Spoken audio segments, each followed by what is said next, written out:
Okay, welcome to a recap of the latest week at the Undercover Policing Inquiry. We had 4 witnesses this week at the inquiry, 3 members of Globalise Resistance, plus Patricia Da Silva, the cousin of Jean Charles De Menezes. We started on Monday with Guy Taylor, who joins us today. Say hello, Guy. Hello. Good to have you on with us, as well as I'm also joined by regulars of this parish, Kate and Ben. Good morning. Just before we start, how do you feel this week's week of evidence went at the inquiry? Me, I think it went quite well. I think Simon Wellings is going to face quite a tough day tomorrow and Tuesday. I think, I thought all of us did quite well in our presentations and what have you. The questions, for me at least, were quite good in the way that it allowed me to say what I wanted to say. And I think between us we've managed to put him in a very tight spot, actually prove that he's been lying in his reports. So positive. Yeah. What did you think, Kate? Well, I mean, I've had a bit of a mad week because late disclosure by the inquiry means that I only really found out how significant all the evidence from this week was actually going to be to me, right just before it started or just at the beginning of the week. So, I've been kind of scrambling to catch up on all the disclosure that has been released about Welling at the absolute last minute. And yes, have found it all really interesting, if a little bit stressful. I wish the inquiry had alerted us to that sooner. Yeah, fair play. So, I mean, it's definitely everything queued up for next week with Simon Wellings, HN 118, giving his evidence to the inquiry. That should be very interesting. But we started on Monday with Guy. During the beginning, whilst doing the usual sort of introduction to like your political background, there was a breach, or a suspected breach, which I just want to address quickly because I think it's important. This was once again, the Metropolitan Police made an application for a reporting restriction order on entirely spurious grounds. In a vexatious application, they attempted to try and prevent the broadcast. Well, they successfully prevented 10 minutes of the broadcast of the inquiry, slowed down the whole process for everybody, wasted everybody's time. I do not know why the Metropolitan Police applications for these restriction orders are being entertained. I don't blame the chair. I think the chair made the right decision in the right circumstances. He demanded immediately that it be explained to him. He made a temporary restriction order whilst he considered the merits of the application. He found them to be complete nonsense and rejected them, as he should. It was a ridiculous application. I really do feel, though, that whichever member of the inquiry legal team who decided that it was worthwhile to put this matter in front of the chair really needs to question their motivations in doing so. If it is simply due to the pressure from the Metropolitan Police, they really need to grow a backbone. If they thought that this application had merits, they need to give their head a wobble. It was ridiculous and just like a colossal waste of everybody's time. This may seem a minor point to most people, and I totally understand why you might think that. But once you're in the minutiae of dealing with the reporting restriction orders on a regular basis, as I have been, and the amount of like hassle you get for like making a step wrong, the fact that we're allowing such vexatious applications to be put in front of the chair is very annoying. And I really think that the inquiry legal team need to have a look at themselves and decide whether they really need to put every application from the Metropolitan Police in front of the chair. If there's already applications they're not in front of the chair, then they really need to turn around to the Met Police and say, stop wasting everybody's time. It's pathetic. And I mean, it's an even bigger issue for people who are not at the hearings, right? Because whenever one of these applications gets raised, they cut the feed and we lose. I think it's a minimum of 13 minutes every time it goes down, because they cut the feed immediately, but of course the feed is running 10 minutes behind. So everything said in the 10 minutes before the breach, or the supposed breach, or the claim of a breach, gets lost to the public trying to follow. And then there's the bit where the breach is resolved and either there's a restriction order read out or there isn't. And then they switch it back on. and it doesn't start. You don't actually start seeing what they've switched back on for another 10 minutes. So yeah, I think the tech team explained that it was a minimum of 13 minutes, just for somebody saying, "Oh, I think there's been a breach," and that's it. Everybody outside stops watching. Yeah, I think it's more than that, actually. I think when you're facing a whole day of questioning, and I don't know if other people feel the same, but I was in a very strange atmosphere. I've never been in that situation before, quite nervous. And then all of a sudden, something I said has led to a breach. And I was thinking, what the fuck is going on here? I don't know what, I didn't understand it. I've never actually been in the inquiry room before. And it just seems, it kind of put you off your stride, and it kind of makes you a bit more nervous. And I found it was a bit later on in the day. There was one time when I had to explain a situation where I ended up saying, well, X knew 118 more than MT knew X. And I was thinking, 3 people I know, I've got to give them different names. You've got to really think about what you're saying in these things. And then all of a sudden, when I've just said, what it came from was that they put up a bit of is that the thing on the screen now? I can't see it. But they put up a thing which had been in The Guardian, actually, an excerpt from The Guardian. So it's public knowledge.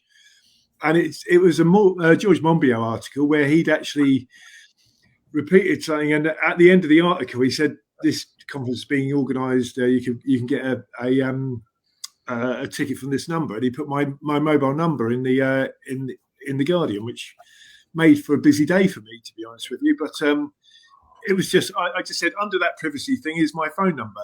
And I didn't say what my phone number was. I didn't expose, I just exposed the fact that that's what it was. And it was obviously not an item which should have been kept secret. It was a bit mad. So basically, I think, it was vexatious. It kind of put me off my stride for a bit.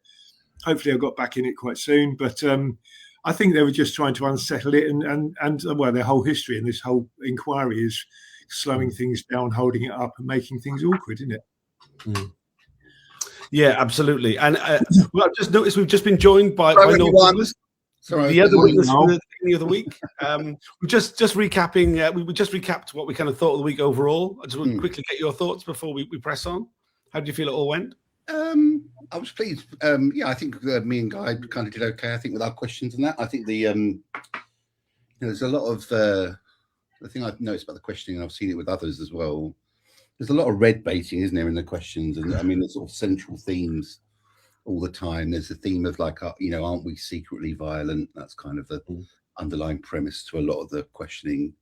And then this sort of red baiting thing around organising and how people organise, which again, I think it's meant to sort of suggest, sort of like I say, a Machiavellian kind of secret club behind the wall, getting the Molotovs ready or whatever. But yeah, I was happy with what we said. I think that I think especially with MT's evidence on the afternoon after me, Simon Wellings is in a difficult position with all of that accusation stuff. I think that's going to be very hard for the judge, I hope, for the judge to think that he's in the right on all that stuff is outrageous. But yeah, good, generally. Yeah. Excellent. Well, so, hopefully we'll have some serious questions asked for Simon Wellings. Just quickly, Noel, I think maybe your mic needs to go up. Sorry, it might be because I'm moving away from my mic. Is that right? No worries. Yeah. just staying close. So we had the once we got kind of through the questions about kind of what Globalise Resistance was and all that stuff, we started seeing some of the reports by HM118, Simon Wellings, cover name Simon Wellings, and he kind of claimed that it was this trip to New York and supposedly some highly some amazing detective work by him where he managed to get stuck in a lift with Guy and invited specially to go to New York. It was a lot of that, something we've got kind of used to now, of seeing reports about very mundane events in our own lives, which are then somehow written up as if they're scenes from a spy novel. Yeah, absolutely. And it was just one of those ones where it's kind of the ability of him to just drop everything and go to New York, which wouldn't necessarily be in everybody's ability. But then, of course, he's got this expense account.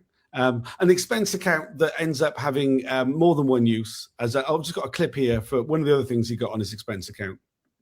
I want to ask you about what you observed about his conduct in the environment that you described in the pub afterwards. How did he conduct himself, as far as you saw, on those occasions? Well, he never brought a round. I'm going to show you a document. It might explain why I asked you that question. Then the second paragraph of that states this: he did not take any drugs or smoke, but he did drink. He believes that his intake levels of alcohol would have been in excess of maybe 100 pints a month. Did you ever see him, for example, drink to excess at all? I remember thinking at one point that he actually didn't drink that much. I would have a severe look at his expenses claim. I think his 100 pints a month is just fantasy. Not with us, anyway. He might have gone off to have a few pints afterwards, but I can't ever think I didn't drink that much, and I was very keen on pub life at the time. Okay. 100 pints, that's a lot, isn't it? That was me trying to get Mr. Mitting on side. I wish I'd said it at the time, but I mean, like, Wellings was not a full-time undercover. It wasn't like he was living with someone or sharing accommodation with activists or a partner or whatever. He came along to a meeting, and normally we'd see him about once a week, maybe twice, occasionally 3 times. And then there was the times when we went away with him. In that much, generally, I wouldn't have thought. I mean, I know we were busy, but you know what I mean? I wouldn't have thought some weeks he didn't think anything. Yeah. Mate, I'd say normally once a week. So basically, you'd have to drink 25 pints in that one session, which obviously didn't happen. If he came along to a steering committee and a working group meeting in 1 week, that would be exceptional, really. And if there was something at the weekend when we're building a prop or doing stuff or going on a demo another time. So, yeah, I mean, we didn't see that much of him. He spent most of his undercover time online, I think, looking things up. He just couldn't be asked to research it properly, or didn't think it was necessary, because the thing is about an undercover cop, you can say what you like to your handlers because they've got no way of checking it. They've got no way of verifying what you said. The stuff which we'll get onto later, obviously, about MT. He could say what he liked about that story, and there was nothing they could do to check it, and he could get away with it. And because we'd never see this story would never see the light of day had it not been for this inquiry, it was it was safe for him to do so. So he's been exposed as a gargantuan bullshitter, and I'd like to see him squirm out of it tomorrow. I think it's really important to stress on that the inquiry is considering a lot of other officers enclosed, which means that nobody except the inquiry gets to see the evidence. Nobody knows the names or the cover names used by those officers, or what groups they were in, or what they were doing, or what they said about them. And that point about the just colossal amounts of bullshit that is exposed when people get to see these documents and are able to say, well, no, that's nonsense. That didn't happen. And the fact that none of this stuff was ever corroborated at the time means that it's really problematic that the inquiry is considering closed evidence about these officers, where the only evidence they see is the evidence from the police.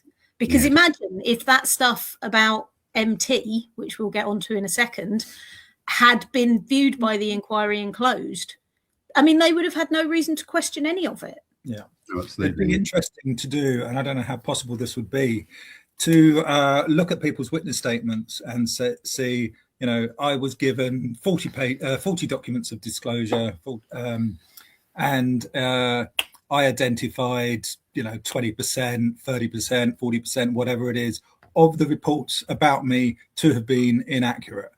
And if we could kind of extrapolate that across the whole of the unit, because I think it will vary from officer to officer, it would be very, very interesting. I don't think that the raw data is going to be there for us, because I don't think people have said, I mean, people have identified which reports they thought were inaccurate, but they won't have said, and there were another 5 which weren't. But yes, I mean, that's the stuff which is being examined by the people who understand and know it, whereas a lot of this material just isn't being disclosed, examined, or is being heard in closed. I mean, I think what we can say with certainty is that a significant amount of the material that the inquiry is viewing in closed would be challenged if people were given the opportunity to challenge it, and would probably be proved to be nonsense. And on Wellings, Guy, you were talking about the inability to corroborate what these undercovers were saying. There is a degree to which that isn't true, increasingly, because of the number of undercover officers overlapping and targeting the same individuals and events. And theoretically, if they're when they're making shit up, you should be able to see that they differ. But they must have done something in order to avoid that. Blue on blue reporting. They recognize each other. They don't report what each other are saying, or do they? We don't know. They also they claim that they actively avoid being in the same places. But I mean, however much they actively avoided being in the same places, I would very much like to ask Mark Kennedy, Lynn Watson and Marco Jacobs what their assessment is of how centrally Wellings had infiltrated the groups that he claims to have infiltrated, which they were also infiltrating, because honestly, nobody remembers him. Which brings me to another point about corroboration. You have these intelligence desks which are gathering the information from the various sources, not just the covert sources. Their job actually is to trawl the internet and indie media specifically for the kind of information which Simon Wellings is handing over. His cut and paste. They would have fucking known that his operation was mostly producing open source material, cut and paste directly from indie media or, public, other public sources like newsletters, posters, leaflets, or whatever. They would have known that.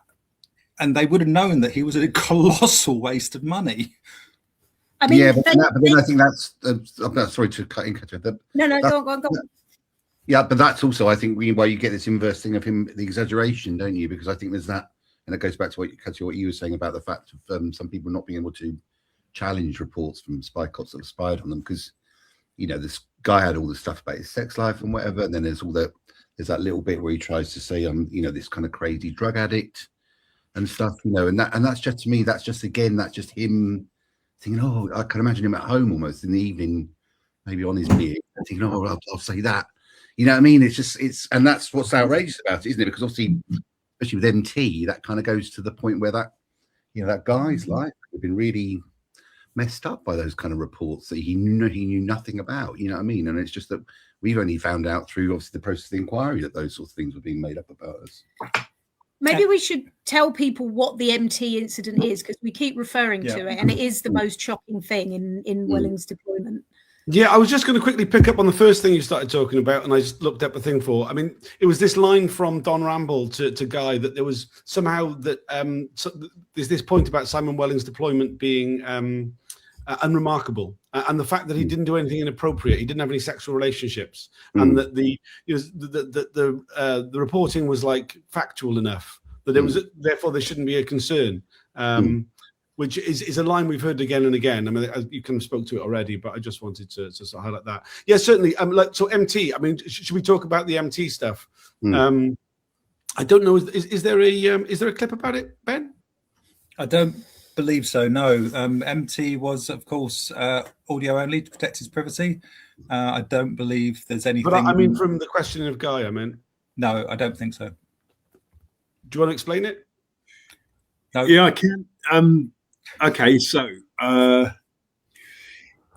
one afternoon in a pub, an activist came up with a batshit crazy idea, which and told me about it. And we were sitting around a table, and Wellings was obviously at that table. Basically, this crazy idea was to make a fake suicide bomber vest. And when Ariel Sharon was visiting Tony Blair at Downing Street in July 2003, this activist would jump over the barriers. I can't remember if he put this much detail into it, actually, but the idea would be he would get into Ariel Sharon's entourage walking into Downing Street, which is fucking impossible anyway.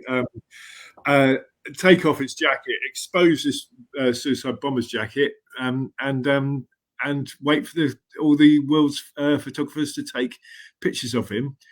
And that was it. That was the idea, basically. And so I told him that was a stupid idea.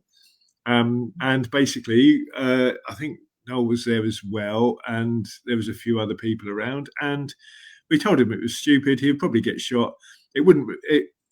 Any political message which was intended by it would be lost completely. There would be the most incoherent action we've ever thought about, really. So we told him not to do it, and he goes, all right, I won't do it. Basically, that was the story.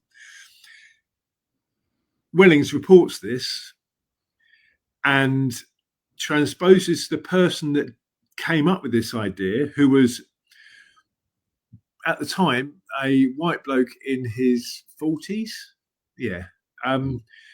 and transposed it for another activist in Globalise Resistance who was an Asian bloke in his 20s. He obviously, it's I suppose, to use the parlance of the day, it was sexing it up, wasn't it? Making it a bit more edgy, a little bit more realistic, a little bit more important, and basically. It's quite funny because there's a series of reports that mentions this whole situation.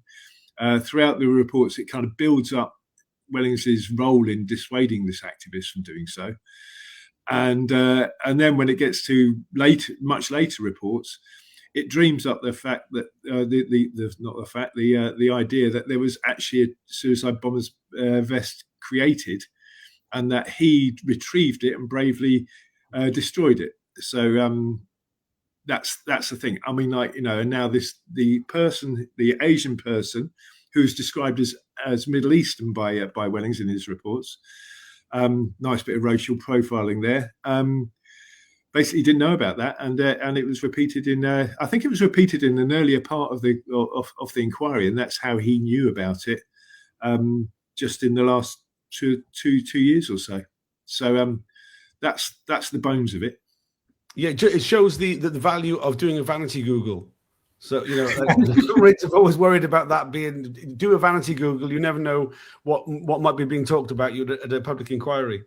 Well, this is a thing you spoke about during the week on one of the reactions, how people's names are coming up during the inquiry and they learn about it for the first time, and possibly even learn about the inquiry for the first time, but they also learn about the things that they're accused of, or the reporting that happens for the first time,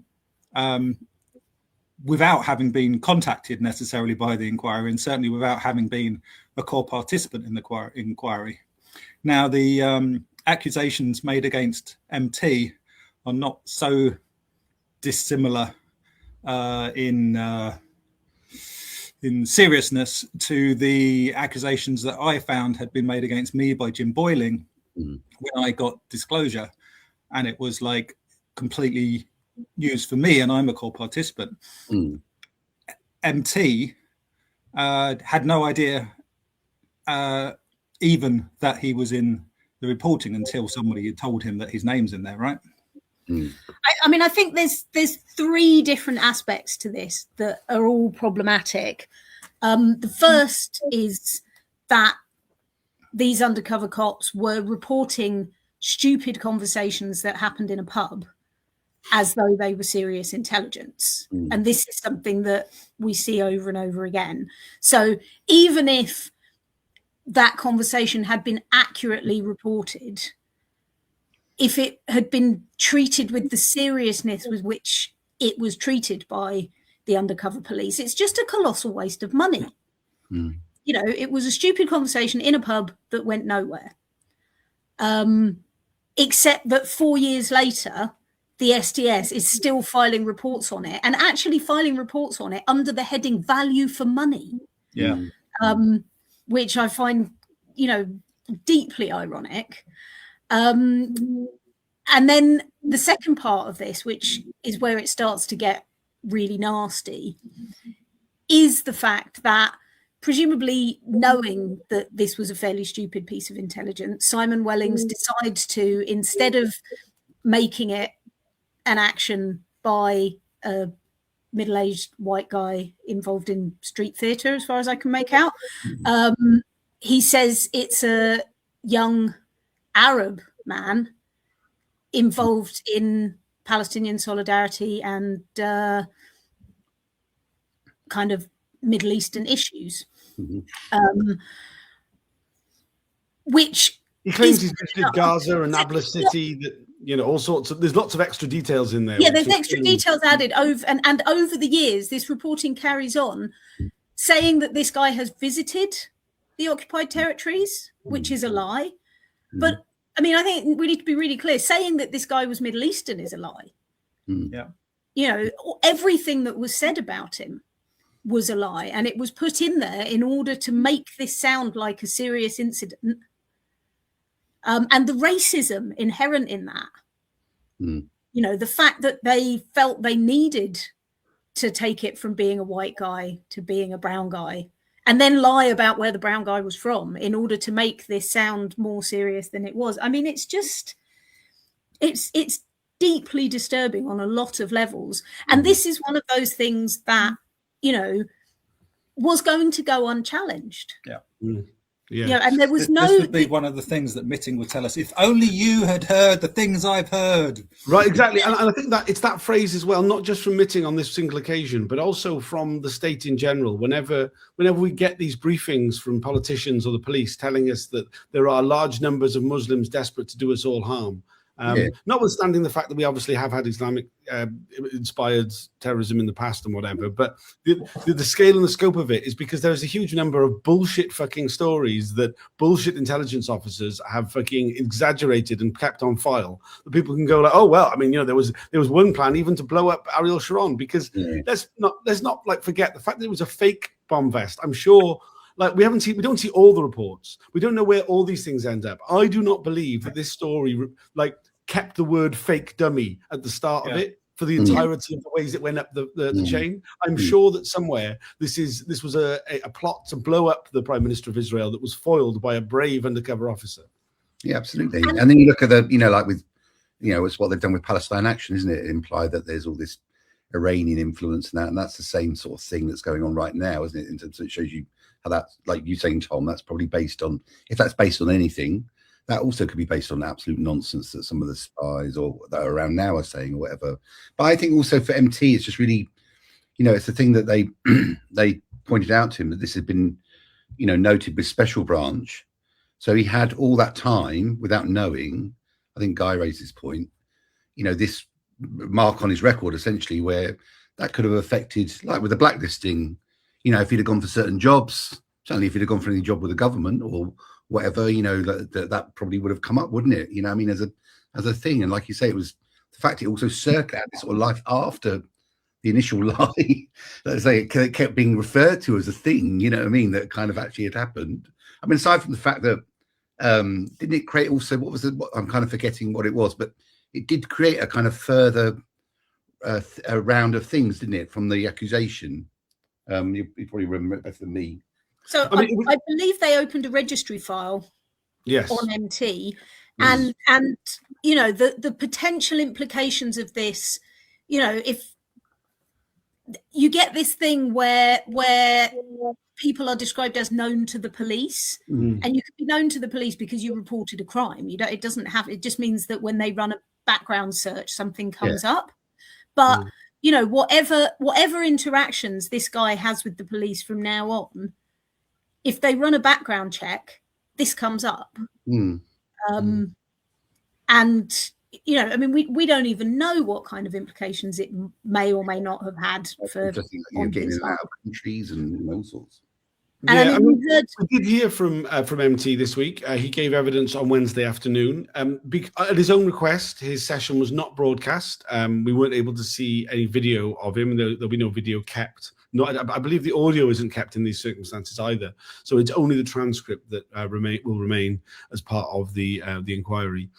Totally understandably why someone would want to do this, especially someone for whom something very significant has happened in their lives which they had no knowledge of. I think there's very strong parallels with the experience of L3, with Operation Lime, with James Thompson, the undercover officer who claimed that this Hunt Sab was going to the south of France to buy a gun in order to shoot people who had been responsible for the death of a Hunt Sab. An entirely fictitious story, which it was very clear from what we heard from MT that the way that he was characterized in the reports, even before this particular fake dumb plot was kind of bad jacketed onto him, this fake vest plot rather, that he was being mischaracterized quite significantly in the reports for his level of involvement in Globalise Resistance, the kind of politics he was involved in. Essentially, to me, he sounded like an academic who was putting on academic events that happened to have some political kind of context that crossed over a bit into activism here and there. But I mean, if you were to read Simon Wellings' reports about him, he was a key member of Globalise Resistance that was putting on Globalise Resistance events. It seemed very clear that he was, absolutely horrified by what it was claimed that he was involved with. And we saw the thing come up again when he attended a vigil when Israel was bombing Lebanon for the 10 millionth time a few years later. He attended a vigil, and the entire story is repeated in the report of just seeing him at a vigil, where a lot is made of the mood he's in at the time, as if that was, was going to give some sort of insight into something or anything really. Yeah, deeply disturbing. And then the final kind of deeply disturbing thing around this is this value for money report that Wellings produces. It's 4 years after the nonsense report that he's filed about this, and he is seemingly asked to produce something which describes the value for money that his operation or the SDS or whatever it is providing for the Metropolitan Police. And so there's a number of things about this report. The first is that it completely contradicts an earlier completely fictitious report in which he claims that MT had made the bomb jacket, the suicide vest, describes it in detail, how it was made, and then says that MT had agreed to destroy it and had destroyed it. All of that is complete nonsense. None of that happened. But then when you get to the next report, it becomes Simon Welling has bravely retrieved the fake suicide vest and has destroyed it himself. But what struck me most about that was the claim that the value for money, the specific value for money offered in this case was that he had prevented a potential police shooting of an unarmed activist wearing a fake vest.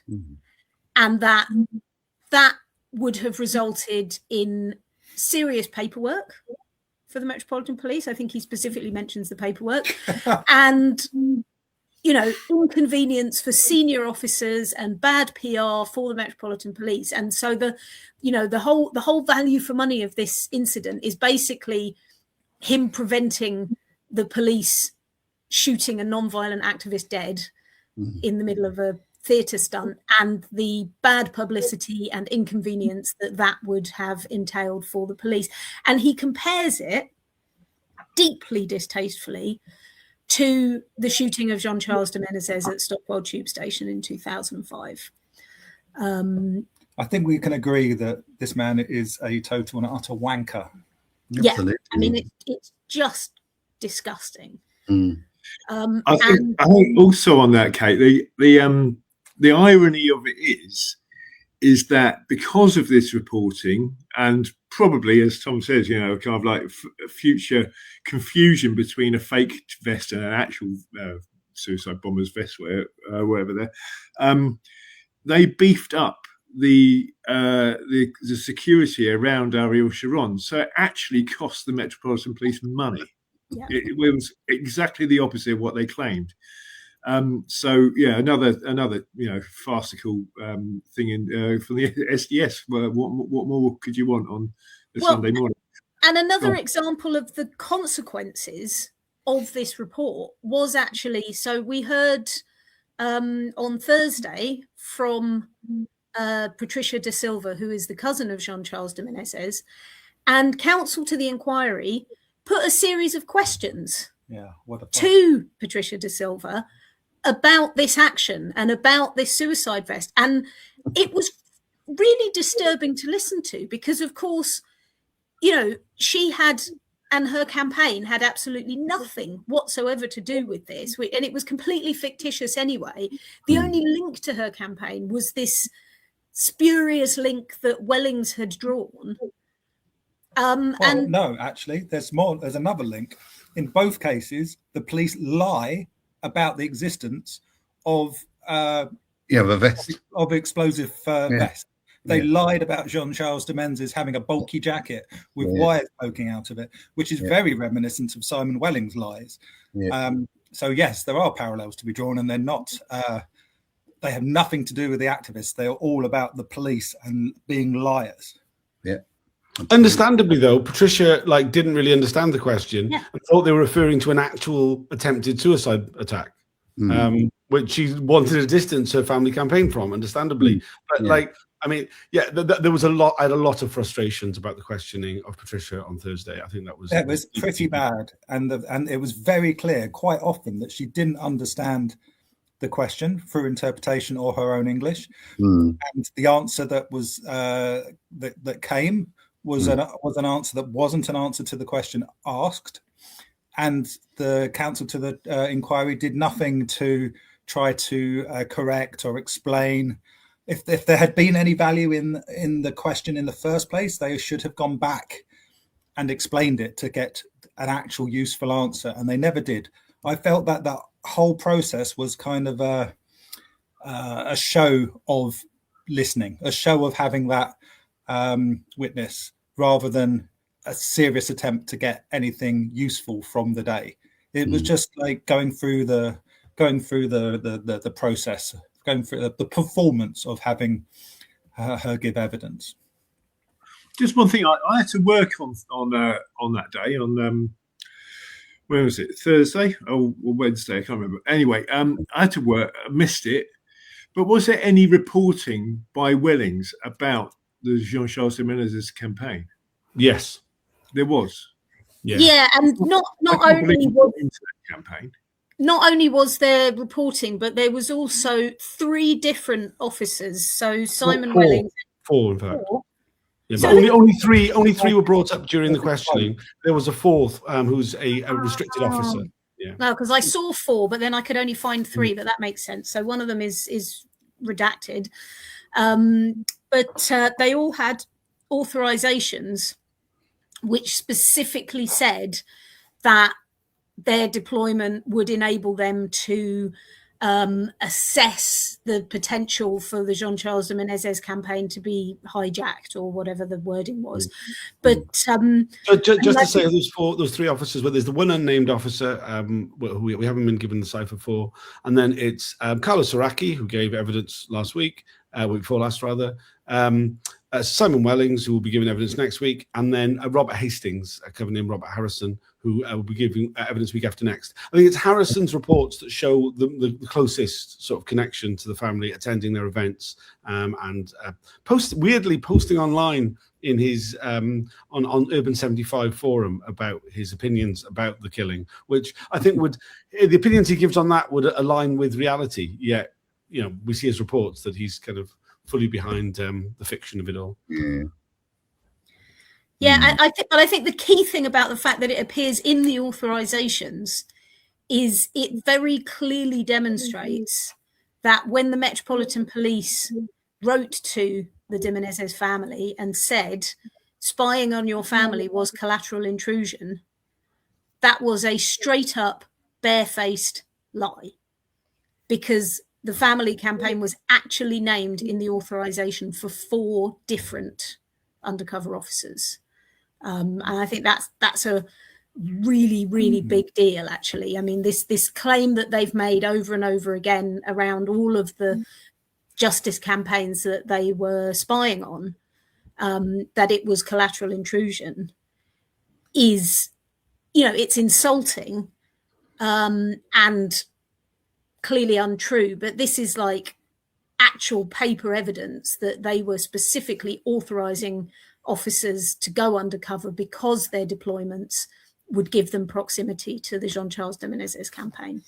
It's interesting, though, that the authorizations are written in such a way that they would appear to support the pretext that it's about other campaigns or movements, essentially, rather than the specific family justice campaign. They word it.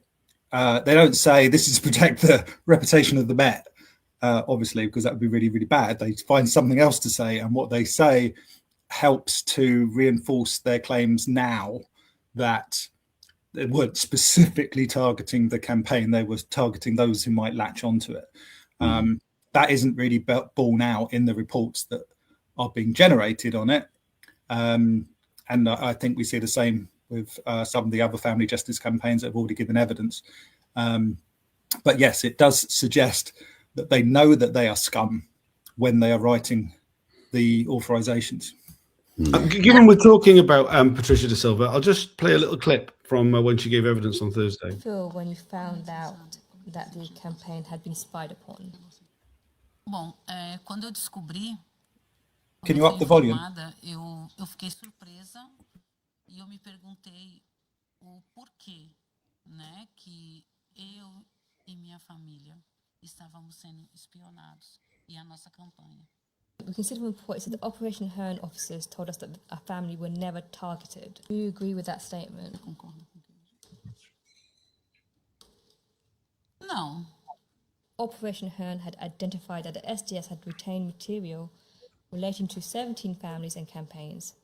It states that Assistant Commissioner would offer his sincere apologies that this information was incorrectly retained, not, I note, an apology for being spied upon. What would you like to say on the fact that the police say that the information was incorrectly retained? Bom, eu gostaria de dizer que, primeiramente, eu lamento muito que isso tenha acontecido, não só conosco, mas com essas outras famílias também, e que eu espero que isso não se repita e que...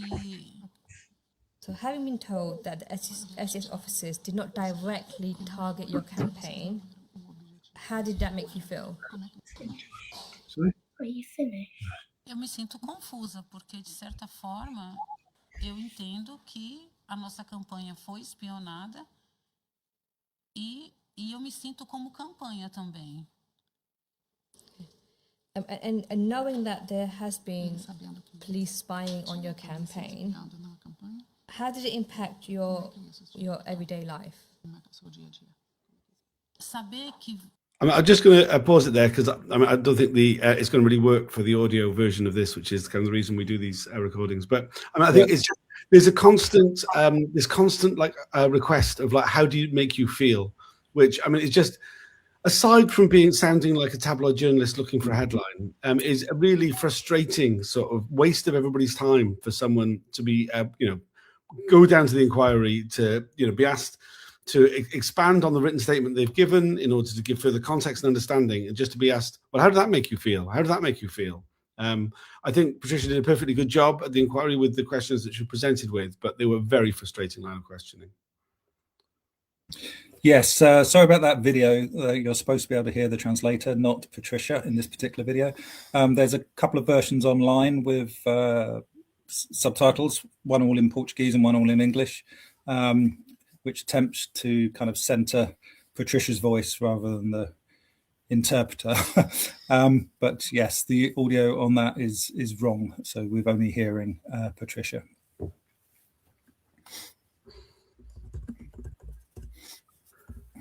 Does anybody want to say anything about anything else about that? About Thursday?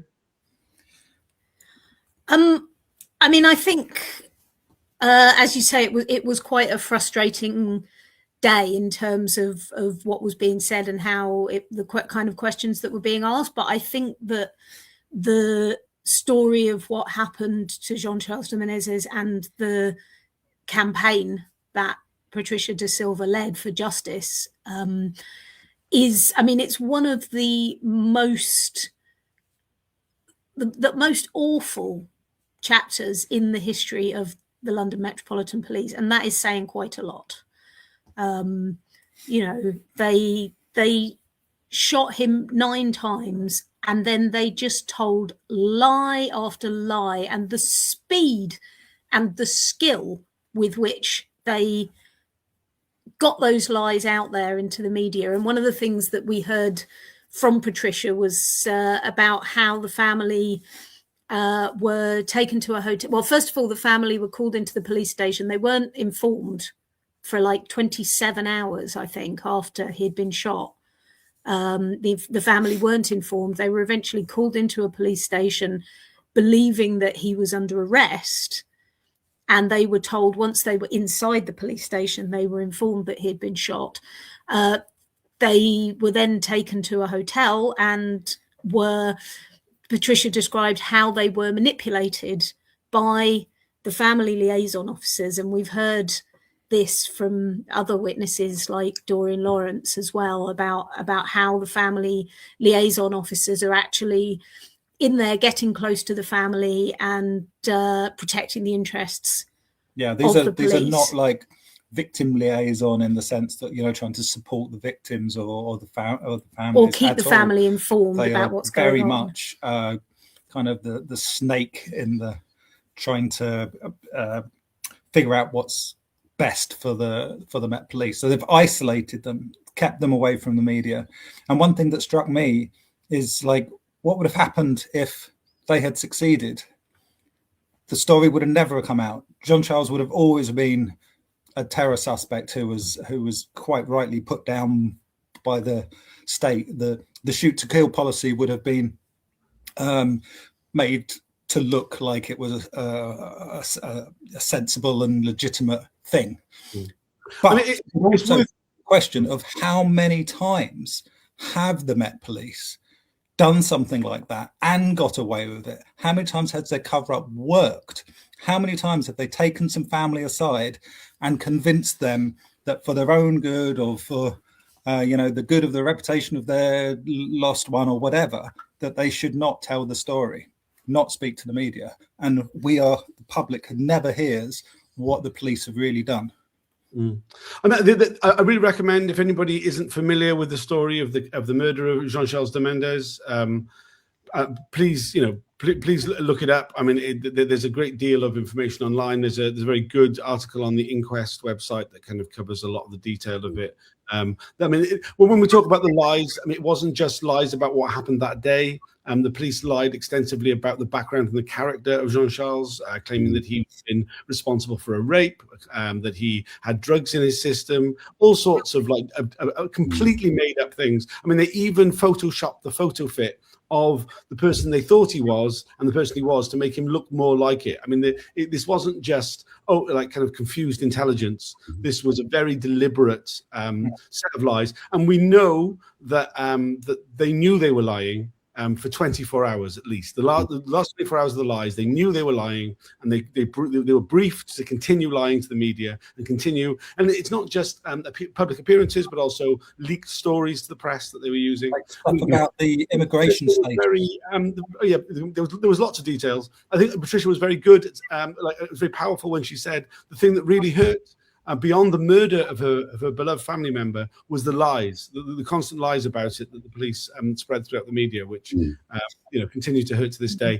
I think what was really interesting was the parallels, I think, with with so many other cases we've heard. I mean, the fact that they were reporting on the family laying flowers on at the site of the murder every year, you know, something which I've been reminded of, you know, when we heard from the girlfriend of Blair Peach, Cecilia Stubbs, who was spied on for 20 years, 40 years rather. The Menezes family was spied on for 20 years. She was spied on for 40 years. Every year, the annual event commemorating his death was either, you know, attended by an overt police presence or a covert one.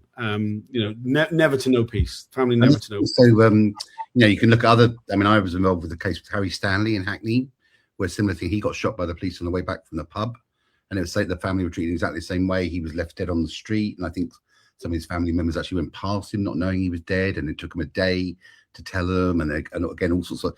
It was said he had a gun in a bag, and it was a table leg, and you know, again, it was also. I mean, there's loads of cases like that, isn't there? But I think also the other thing with the Jean Charles De Menezes case, which I think is important, which kind of goes back to this, the way this exaggeration has effects and whatever, is that that campaign was very much linked with our social movements, because you had Asad Rayman, who's the director now of Friends of the Earth, who had been involved with Globalise the year before, and he became central to that campaign. And of course, George Galloway was kind of central to that as well. And you know, whatever we think about where George Galloway's gone at that time, is you remember he was a bit of a hero in terms of the resistance to the Iraq War.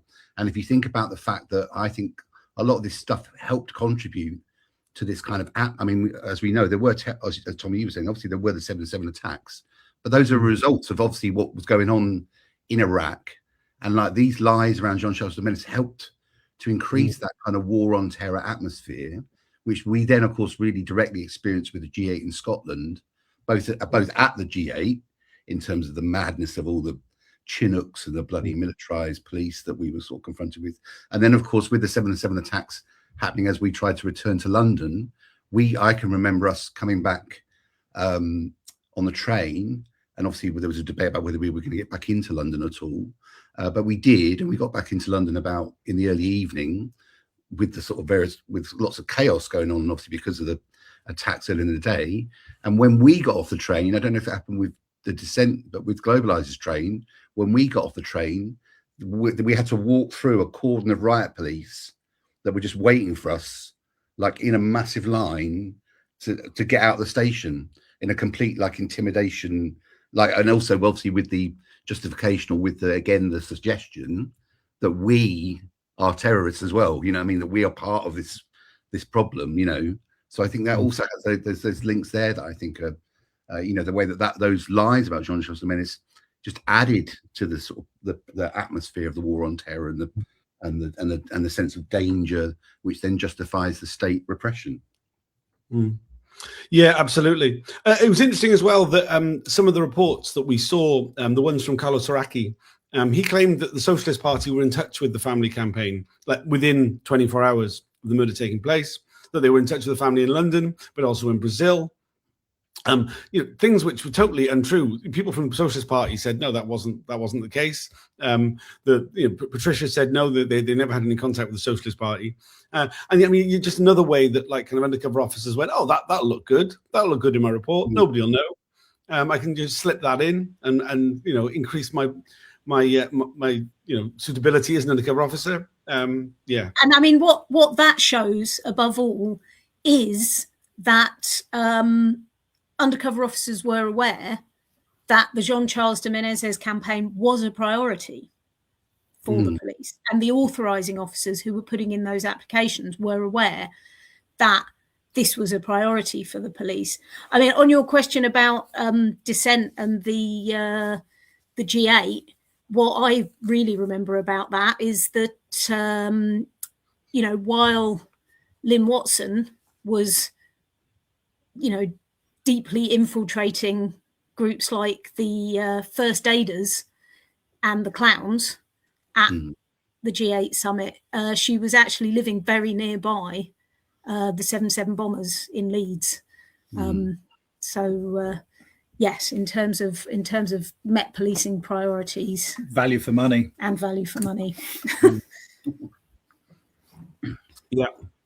Yeah, no, it really, but particularly disturbing. I mean, it was only half a day of questioning for Patricia on Thursday. It's a deeply disturbing story, as we've said. Really recommend people read up on it. I don't feel the inquiry handled her appearance particularly well. The line of questioning, I don't blame necessarily. I won't name the barrister who did the questioning. I don't think that's fair. I don't think she clearly wasn't properly prepared. I don't. From as I understand it, it's not her responsibility to prepare all the questions that she's delivering. I think that the inquiry could have done a much better job of questioning Patricia. Does anybody else want to add anything else about Patricia on Thursday? Okay, so I mean, just kind of looking through some of the other things, going back to about Simon Wellings' deployment, and like the experience essentially of people having to, having HM118 Simon Wellings was one of the most prolific reporters. As we understand it, he delivered 4,000 reports during his deployment, of which the inquiry has had sight of 1,000. Obviously, as co-participants, we don't get to see all the reports that are on us, but we get to see some of them, which is quite a task. Here's Guy talking about that. Absolute disgrace. It's a horrible way of treating people, and we did nothing to deserve it. So yeah, it's really affected me. It's made me very angry. Obviously, I've still not lost the anger, but I mean, it's and actually going through this whole experience of the inquiry. I mean, my solicitor phoned me up and saying, we're going to get disclosure soon. You're going to get 30 or 40 documents to look through, and we'll have to come up with a statement. And when I looked at it, and there was 275 documents there, and I plowed through that. It took me bloody weeks to read all that, and it was really, really disturbing, and it's really, really horrible. It just makes me so angry. Still feeling angry?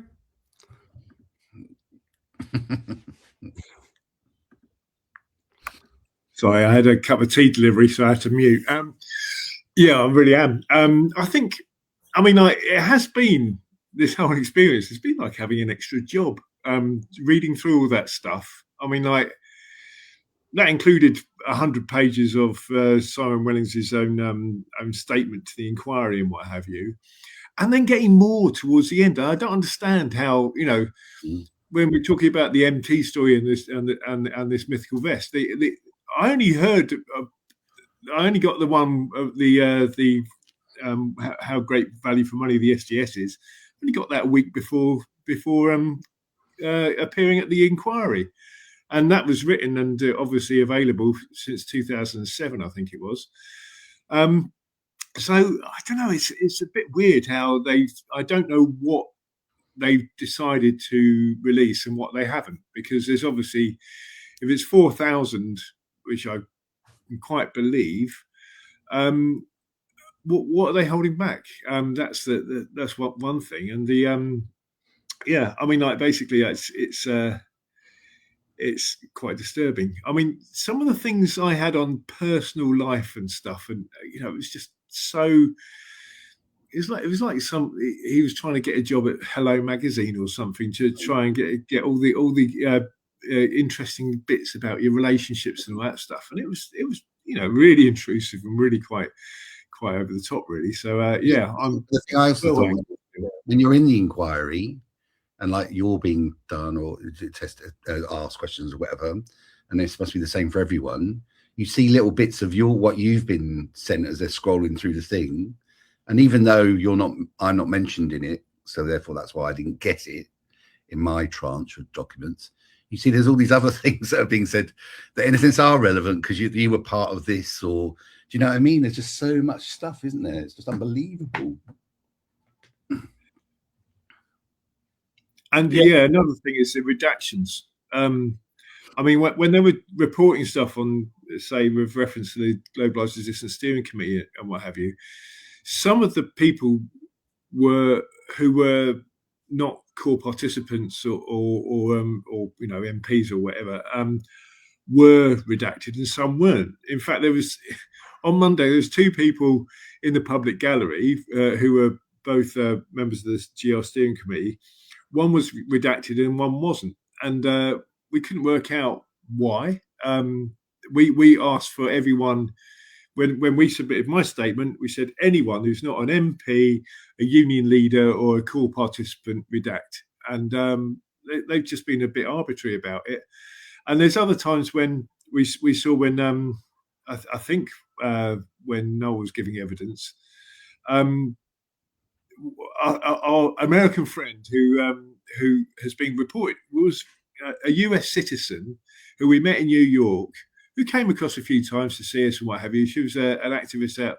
She still is an activist in the States.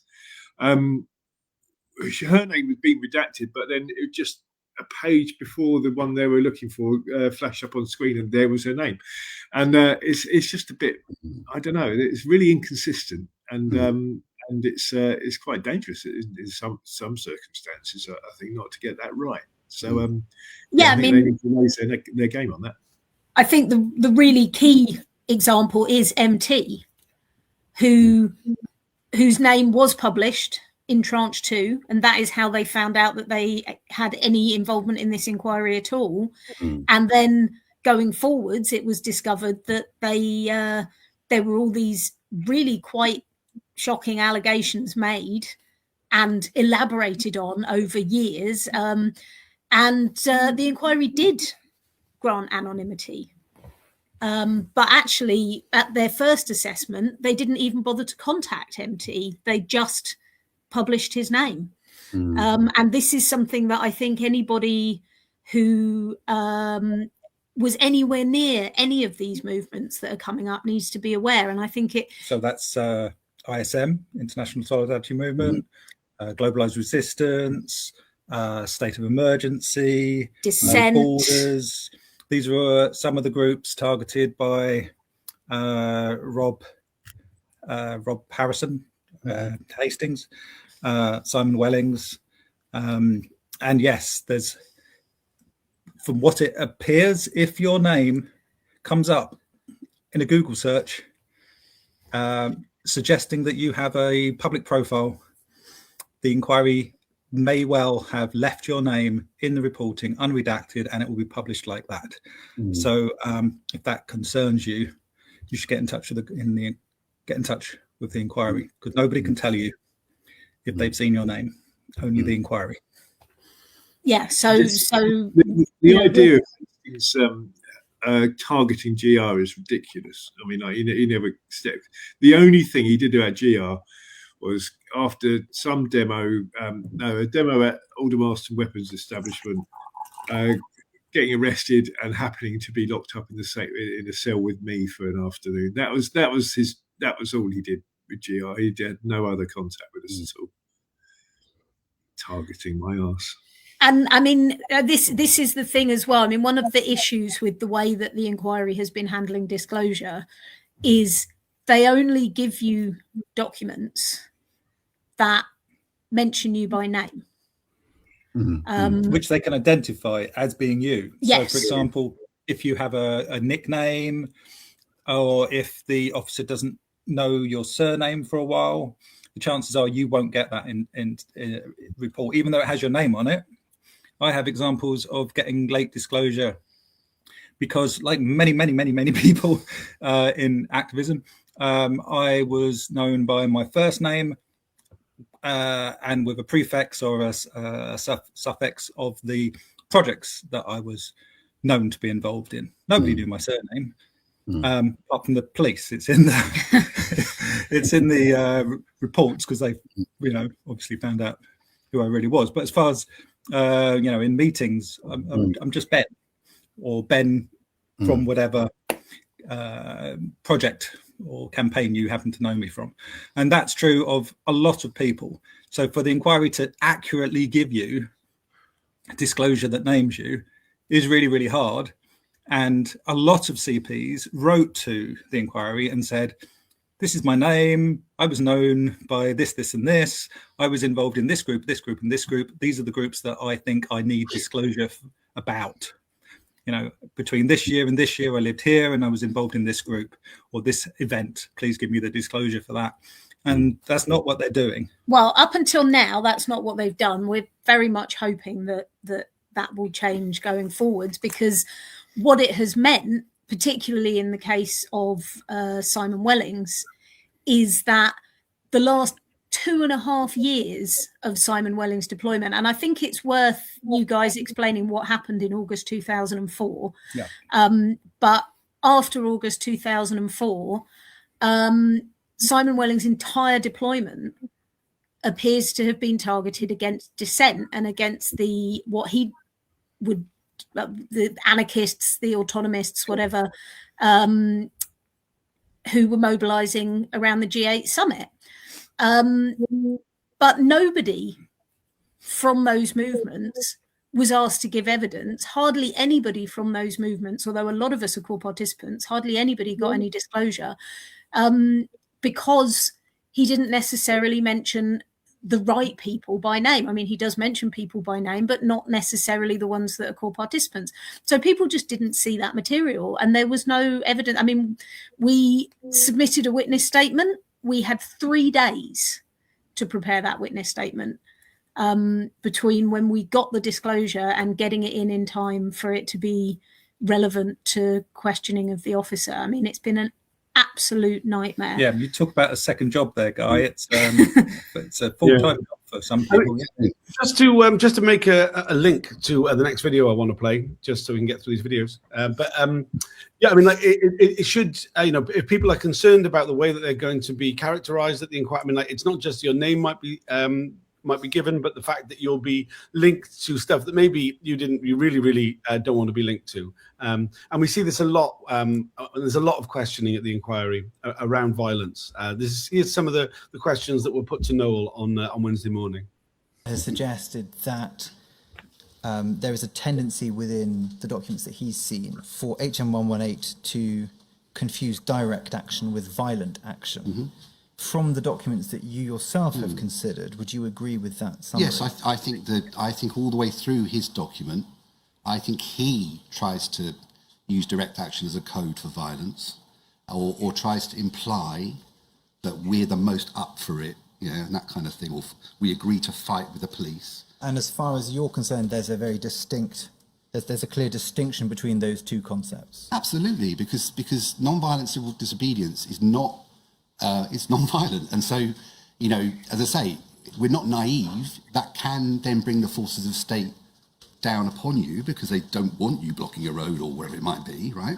But there's nothing to be gained from violence.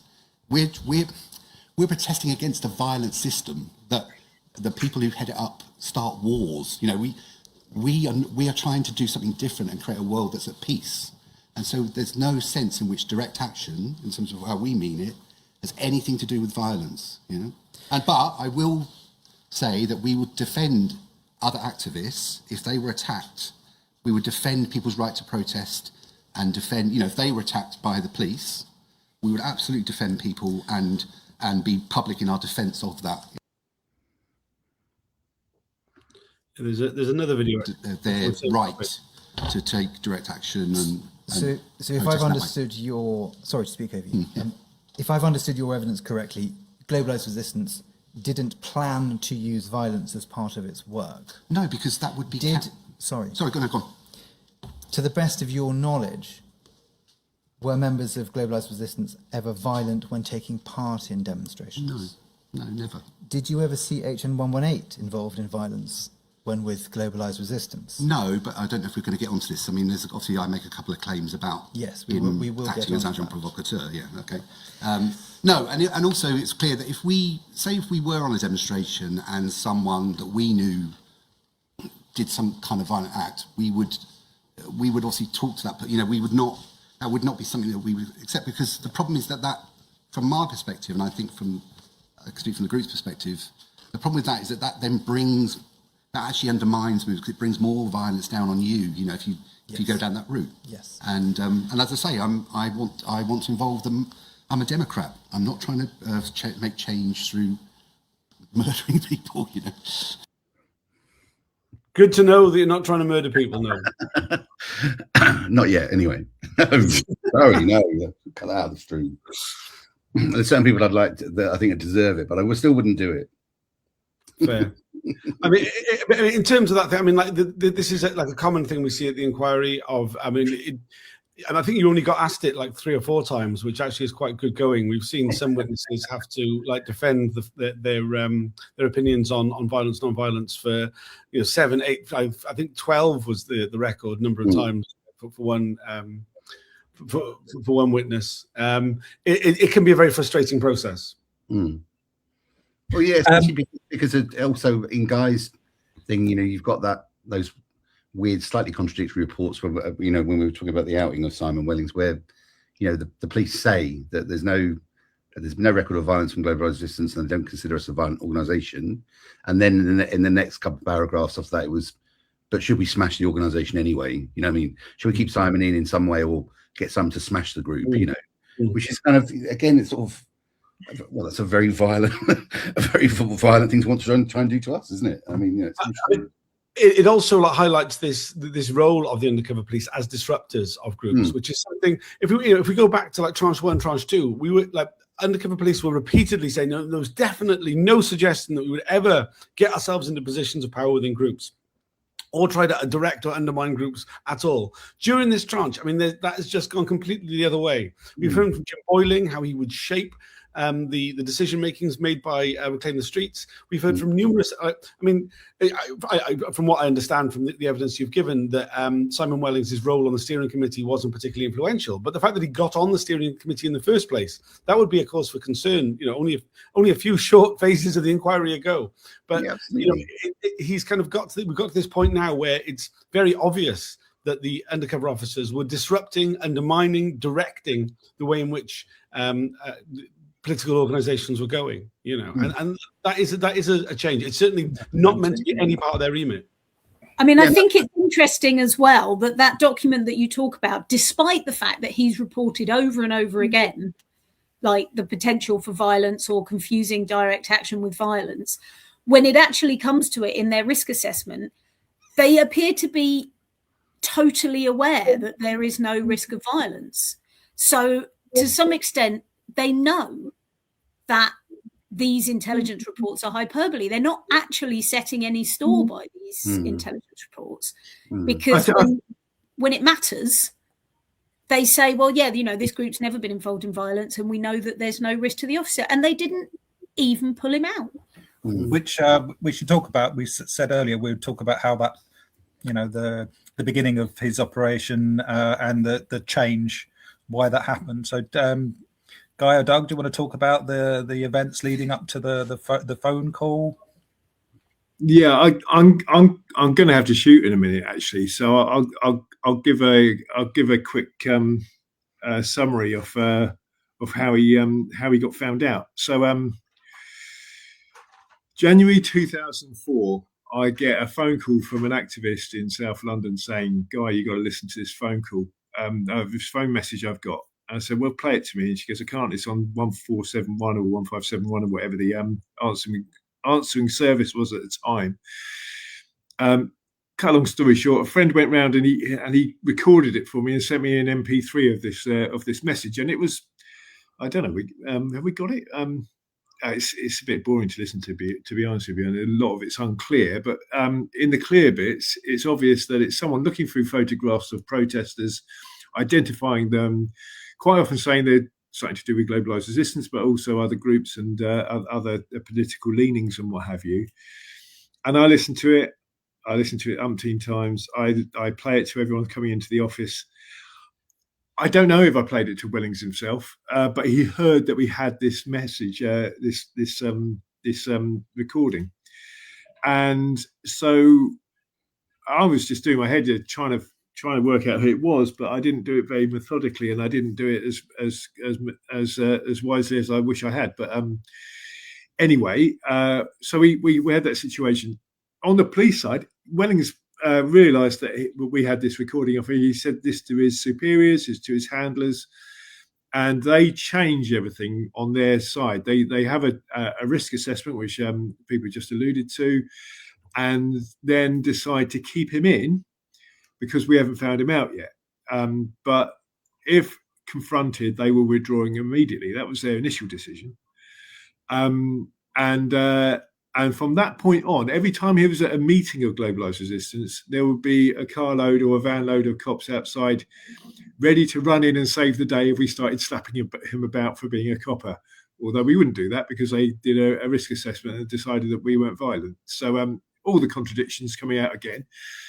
And cut forward to August that year, so 7 months later, I'm sitting in the office with the music on, doing something boring like stuffing envelopes in the office, and phone rings. I hit mute on the music. I take the phone call, talk to Simon Wellings, arrange to meet him the following week for a website working group, and put the phone down, hit mute again, and quite randomly, it's the stuff of Hollywood movies, I'm sure, it shuffled onto that recording. And he uses in that recording, I just listened to it again for to give it another bit of thought. And he uses in that recording a phrase that he used to use quite a lot, which is lots of stuff. He does lots of stuff like that. And he just actually used that in the phone call with me, and the penny finally dropped. And I called in a couple of people to the office. I played them the recording again, and quite security conscious. So we actually went downstairs to the Vibe bar to discuss it, because you can't hear anyone speak in the Vibe bar even in the middle of the afternoon. And basically, we decided to kick him out. And that meeting was on the balcony of the Royal Festival Hall just after a gig started one night the following week, and I think it was the 20th of August. The meeting started with me saying, right, before we start, Simon, you've been talking to the police. I didn't think he was an actual copper. I thought he was an activist who was talking to the cops. And he said, you've been talking to the police. The trust has gone. Please, my 8-year-old is sitting next to me, but please fuck off. And he had to go. Big show of disappointment and confusion. He cried. He said, "This isn't me." He pleaded.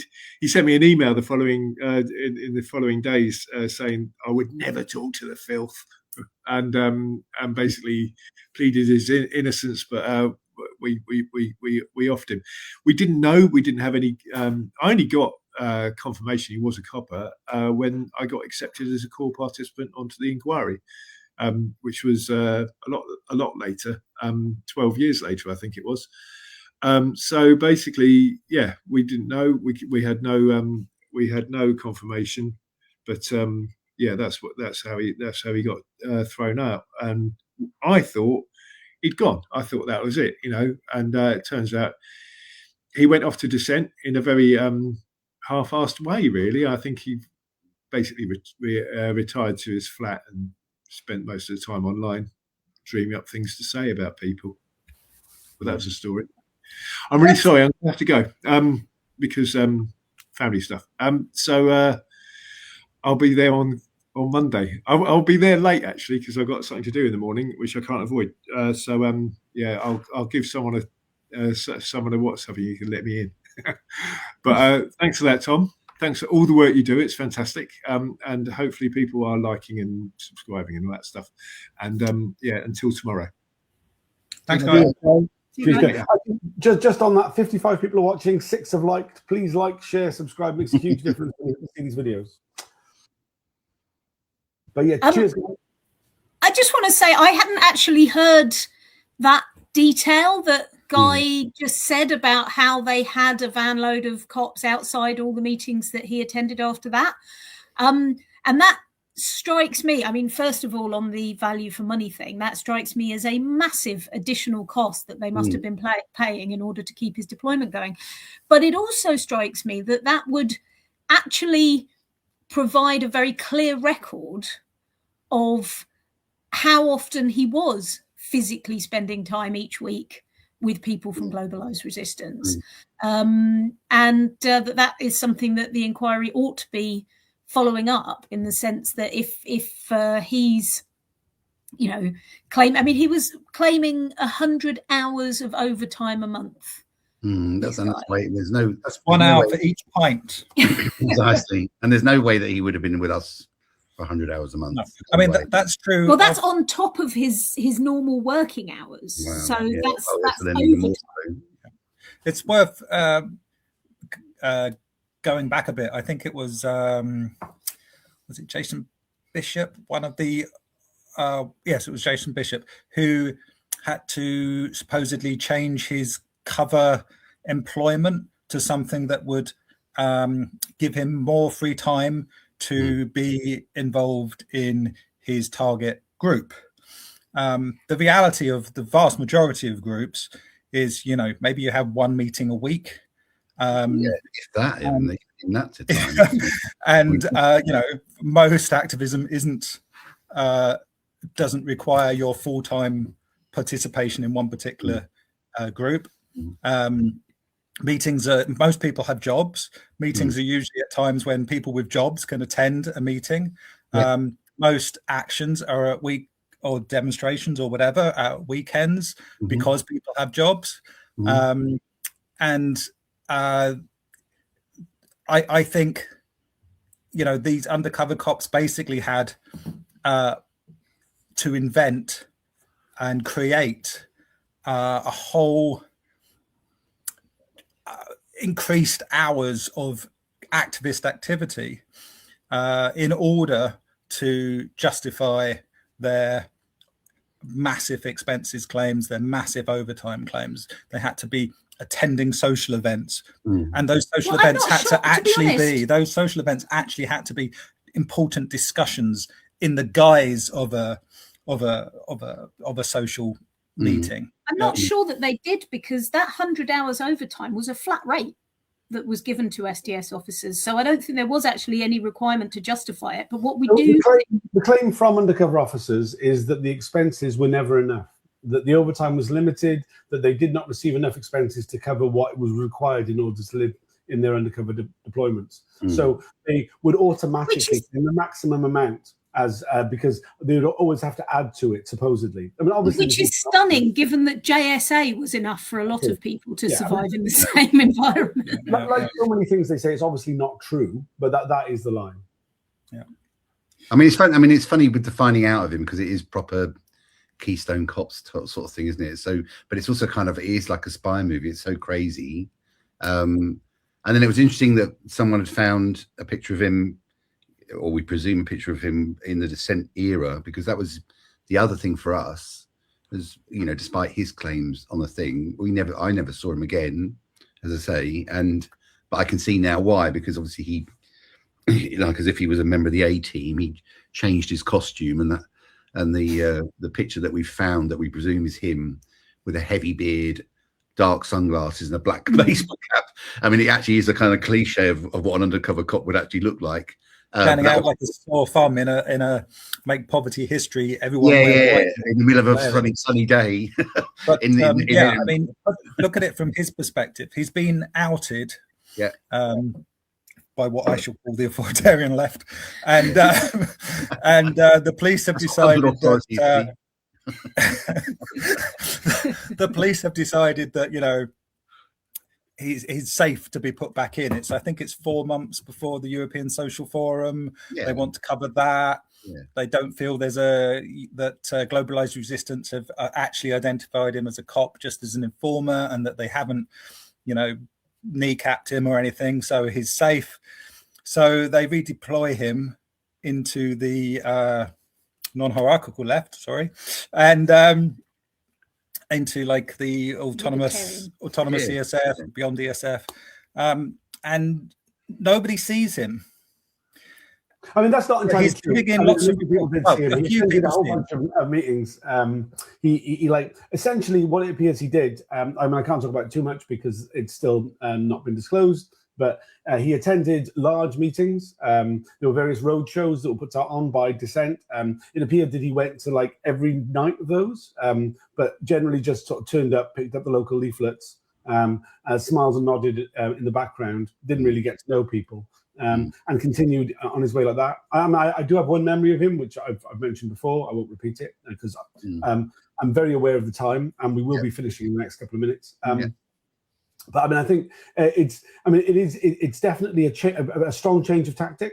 to becoming a grey man, as opposed to someone who had built relationships with people. He became this grey man who just like stood across the field, watching what was going on and reporting on it and such, and using, as people have said a few times, using this new development really, as far as the Undercover Cops was concerned, of the email lists to like kind of supplement his understanding of the situation. But the point I suppose I was going to make was more the fact that, which again is obviously runs throughout the whole thing, which obviously for the women as well, like the way they, his change of costume in a sense from GR to which is obviously why we wouldn't have recognised him, or I don't think I would have recognised, because obviously if I'd have seen him, I would have told people quietly, like, watch, this guy's dodgy, watch him. It just reinforces, doesn't it, how much it's a performance for them, they're playing a part, and that's quite disturbing. That's the way that you relate to them as a friend, and they are completely an actor, But what's really significant to me about this is that those road shows that you're talking about, one of the key core group organising those road shows was Mark Kennedy.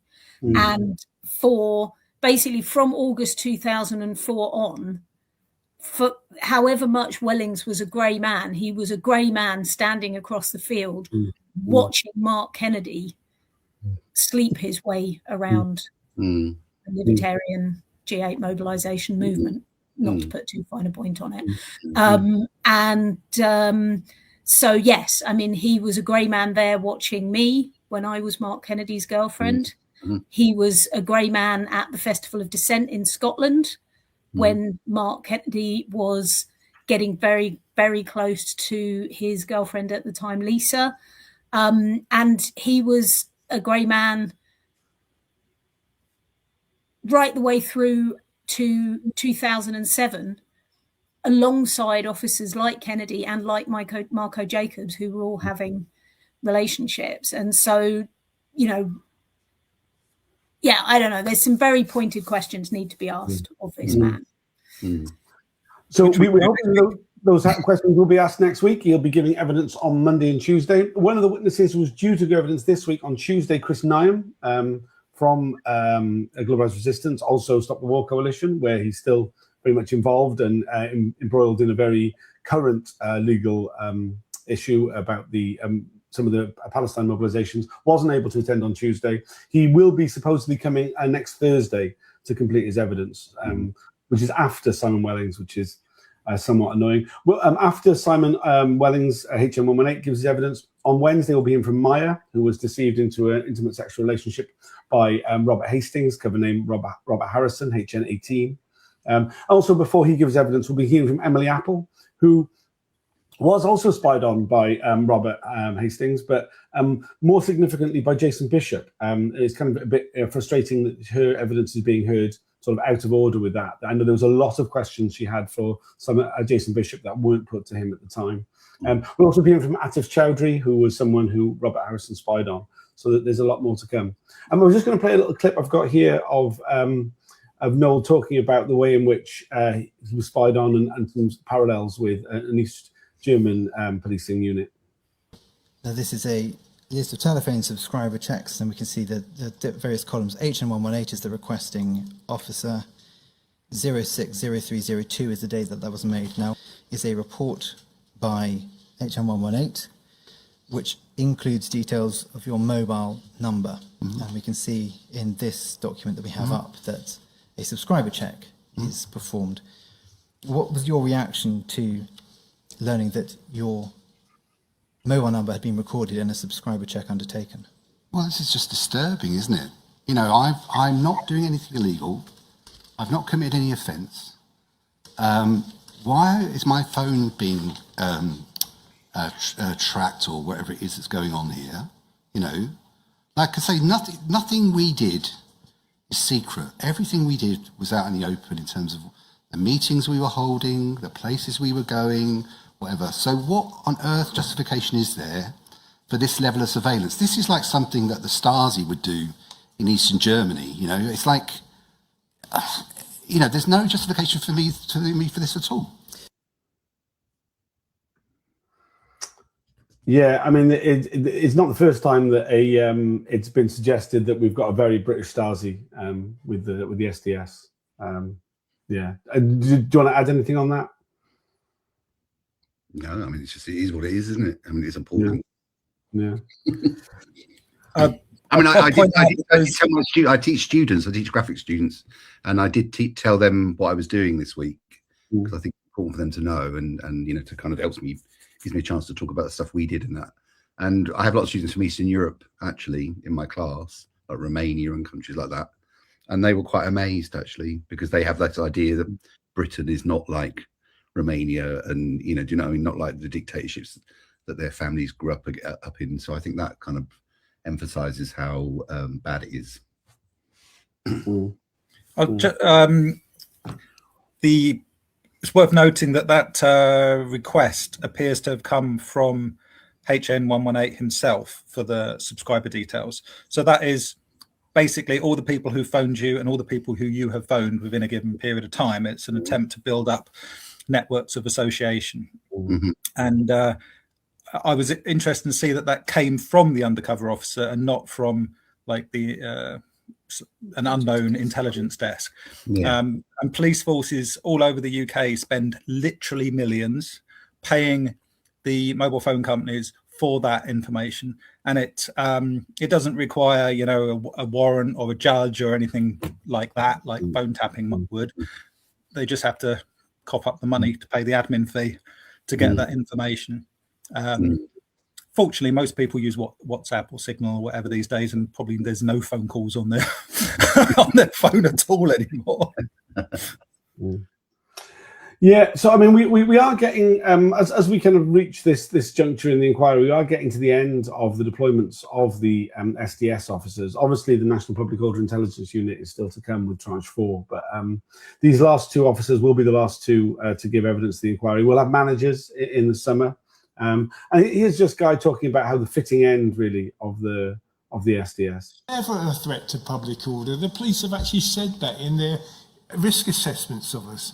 And they spent all this money on us, and I think it's a huge waste of public money.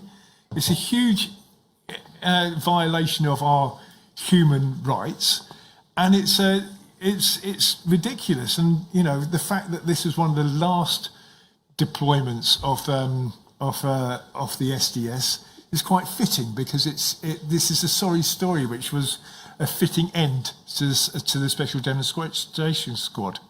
Wish I'd said that better, but yeah, it was ridiculous, the whole thing, and it should be condemned. Yeah, well, I condemn it. I think we all of us condemn it. Yes. Thanks for everybody for joining us this week. It's been a more manageable sort of length of time. Is there anything that anybody wants to add before we go and visit our mums? No, that's it. Right on. Well, thanks for joining us. It's a busy week at the inquiry this week. Please do tune in if you're able to. I'll be doing the usual coverage in the usual way. If anybody wants to support the work that I do in highlighting the inquiry and you know, just the nature of this, the way in which the undercover police operated, you can buy me a coffee. You're more than willing to do that. I do, as well as these weekly updates, I do live updates during the hearings on Twitter, and then during the breaks, I do videos alongside whoever I can grab from the public gallery who's been following what's being said. So please tune in if you're able to. Just go to the hashtag Spycops on whatever social media you prefer. It's most active on X, but there's also a lot on Facebook and some other things elsewhere. So yeah, unless there's anything else. That's it. Support Tom Fowler. That's what I say. Cheers, guys. Thanks very much. See you later. Cheers all. See you again soon. Bye for now.